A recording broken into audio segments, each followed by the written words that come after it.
Taimtim na ipinagdasal ni Pangulong Ferdinand R. Marcos Jr. sa Birhen ng Guadalupe ang lahat ng mga pagsubok na kinakaharap ng mga Pilipino.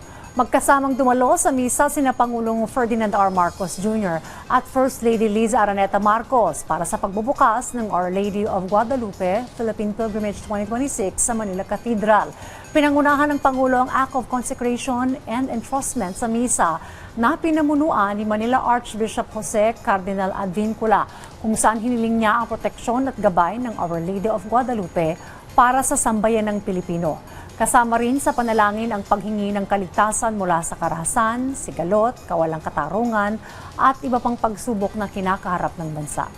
Nanatili sa Manila Cathedral hanggang Hunyo 18 o June 18 ang replica image ng Our Lady of Guadalupe bago ito maglakbay sa mahigit 40 katedral, dambana at diocese sa buong bansa.